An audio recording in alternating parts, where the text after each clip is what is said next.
In this video, I will uh, turn this very boring empty box or cube or whatever you want to call this into something that's a little bit more exciting for the kids, or something more interesting, I guess.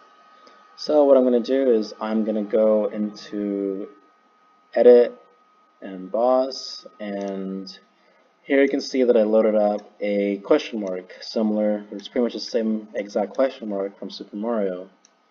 I'm going to click Emboss, and I get this. Now my very plain, boring box is something a little bit more exciting. Hollowing this out is the same process I did with the house. So let's say I want to do it on this side as well. Emboss, and here I have this. The way I got this is I just got it off of Google, and I just loaded it up by going to where you would type in something. But instead of going to the text, instead of going to the shapes, I go to load, and I go into my downloads or wherever I downloaded this picture. Here I'll try this Eevee picture from Pokemon, and obviously that's not what I want to do. Let me scale it properly.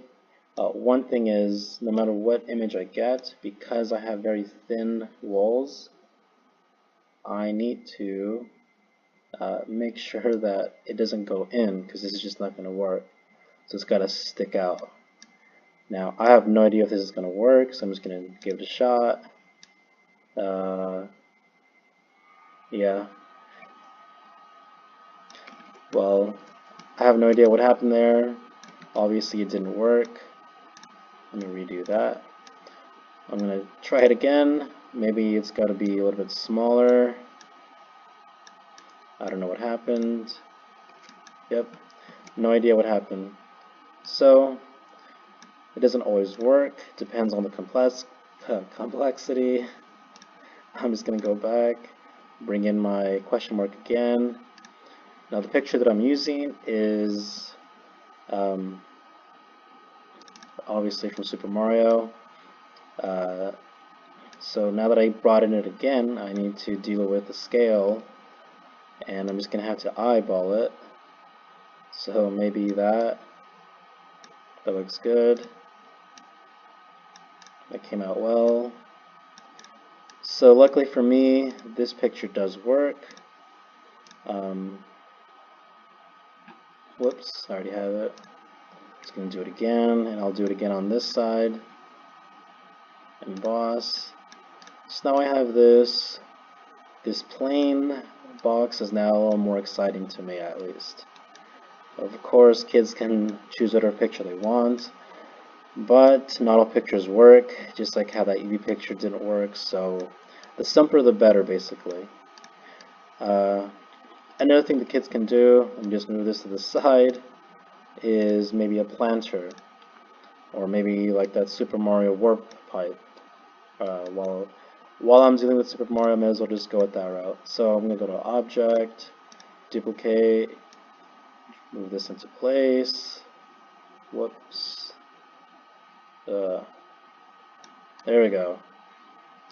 So I'm going to move it up, and I'm going to scale it.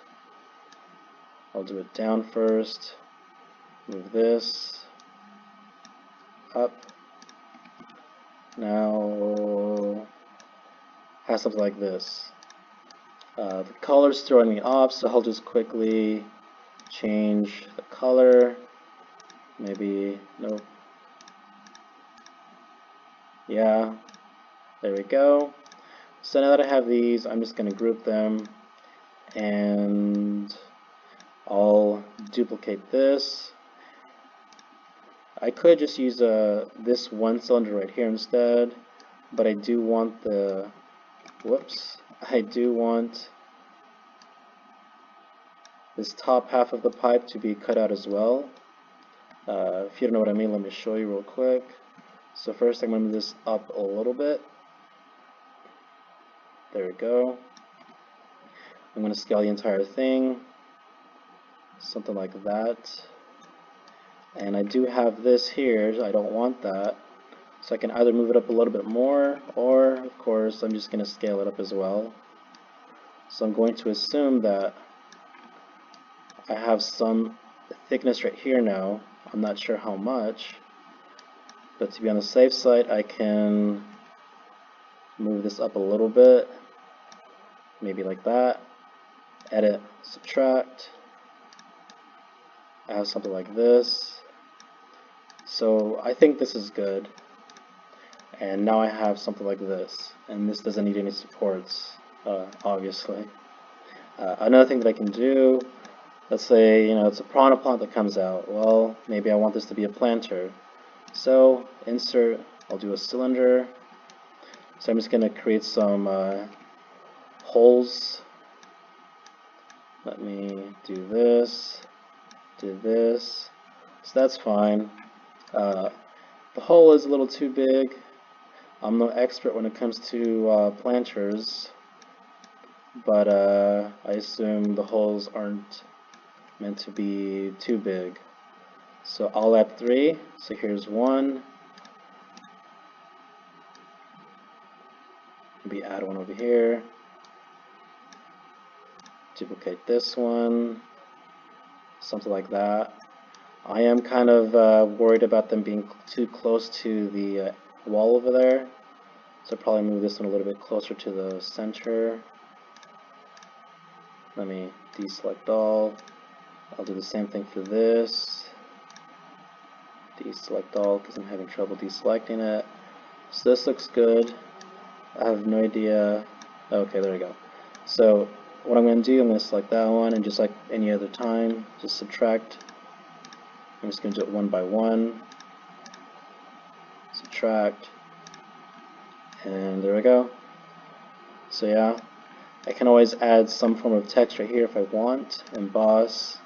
And instead of planar for the projection, I'll do cylindrical. And that's a little too big. Make it smaller. I have no idea about this, but if I want, I can just add some text. Here's your name, I guess. Emboss. And for the most part it does work, but depending on the font it may come out a little glitchy, so I'm just gonna undo that. But yeah, these are some things that the kids can do, and then they can make a lid as well, and if they want to. But yeah.